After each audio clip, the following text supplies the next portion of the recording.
forum des caisses de dépôt du monde.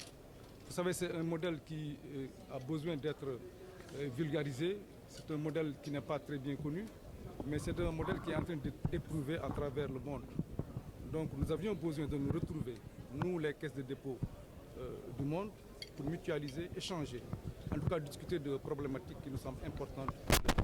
Le deuxième panel va parler de l'épargne de la diaspora. Vous savez que nos amis de la diaspora, nos parents de la diaspora envoient beaucoup d'argent, pour parler de façon très simple, au Sénégal. Et nous avons besoin de canaliser ces flux d'argent pour essayer d'investir en tout cas de faire des investissements structurants pour notre pays.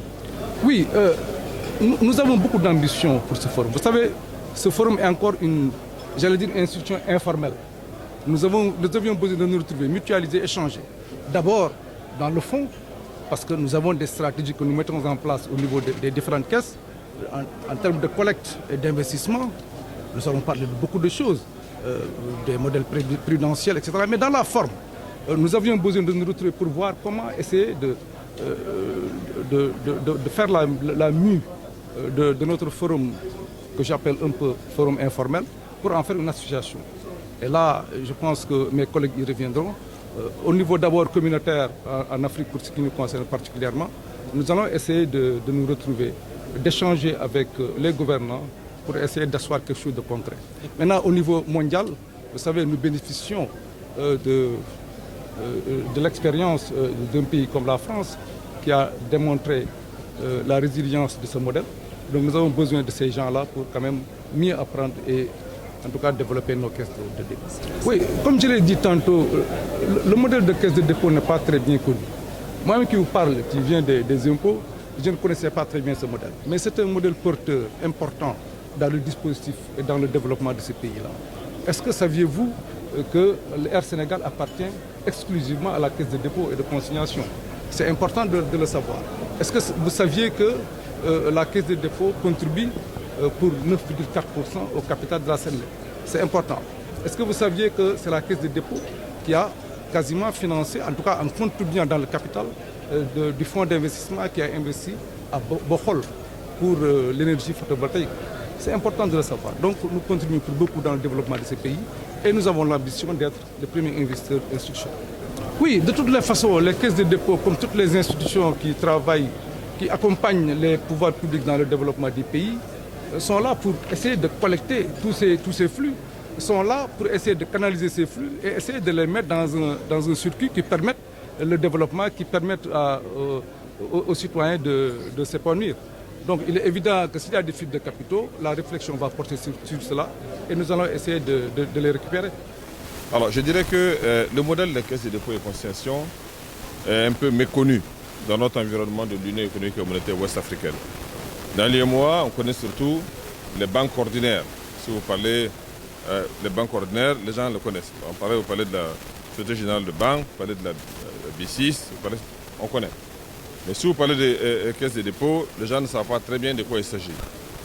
La caisse de dépôt et consignation, c'est un concept qui est nouveau dans notre environnement.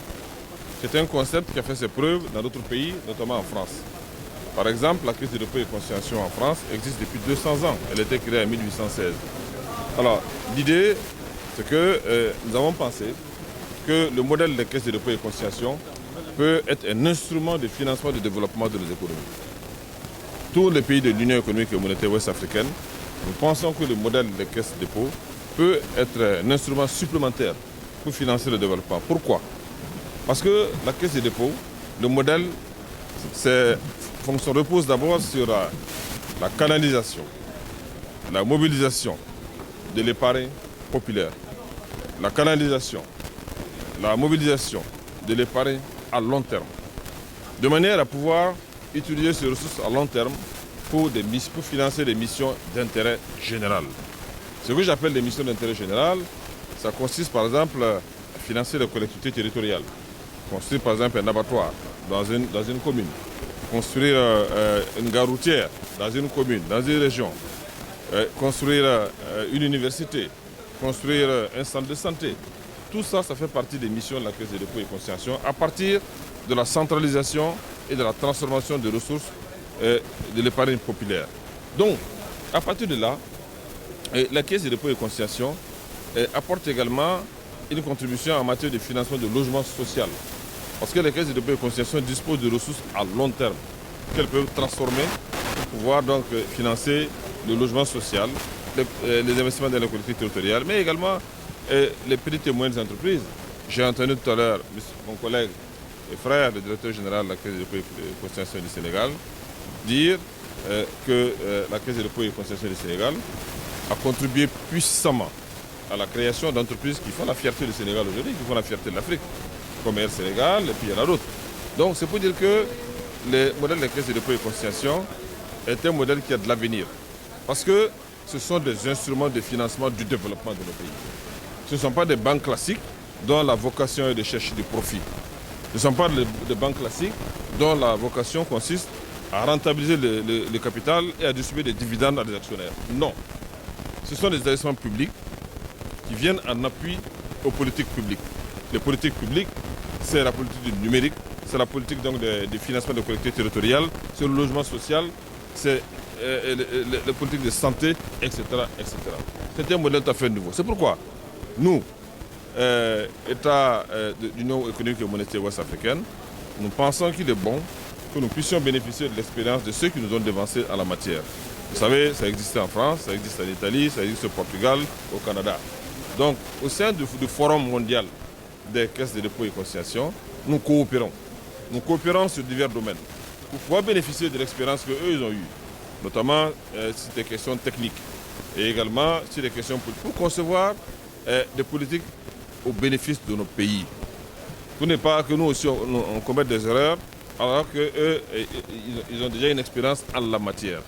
Alors c'est ça l'objet, mais au niveau des pays même de l'UEMOA, il est important, il me semble important que les caisses de dépôt et consignation qui sont membres de l'Union économique et monétaire ouest-africaine, nous puissions aussi discuter sur des problématiques qui nous sont spécifiques. Je parle des questions comme mon collègue le directeur général l'a dit, les fonds en déshérence. Vous savez que chez nous ici, il y a une loi particulière qui encadre les fonds en déshérence. Il va falloir que nous, caisses de dépôt et consignation et membres de l'espace UEMOA, nous puissions réfléchir là-dessus et faire des propositions aux autorités monétaires et politiques pour essayer de voir comment est-ce qu'on peut régler cette question. Il est également question du modèle prudentiel. Le modèle prudentiel, c'est quoi? C'est quelles sont les règles financières, quelles sont les règles de gestion que nous devons mettre en place. Quels sont les principes qui doivent gérer et réglementer ces modèles financiers pour assurer la bonne gestion des caisses de dépôt et consignation, pour assurer la pérennité des caisses de dépôt et consignation, de manière à ce que ces caisses de dépôt et consignation nous survivent, qu'elles soient là pour 100 ans, 200 ans, pour financer le développement des États. Alors, donc, nous devons donc au sein de ce groupe africain, au niveau de l'Union économique et monétaire ouest-africaine, réfléchir ces problématiques, les modèles prudentiels, les fonds en déshérence et pourquoi pas même la participation au système de moyens de paiement. Vous savez, SICA UEMOA et SAR UEMOA, participer à tout ça. Alors, il y a un certain nombre de problématiques qui nous sont spécifiques. Donc, il serait important pour nous de pouvoir nous rencontrer, de pouvoir échanger, de pouvoir faire des propositions aux autorités monétaires et également à nos autorités politiques pour faire en sorte que dans l'espace de l'UEMOA, en tout cas les caisses de dépôt et consignation, les conditions de travail soient harmonisées et qu'on soit le plus efficace possible.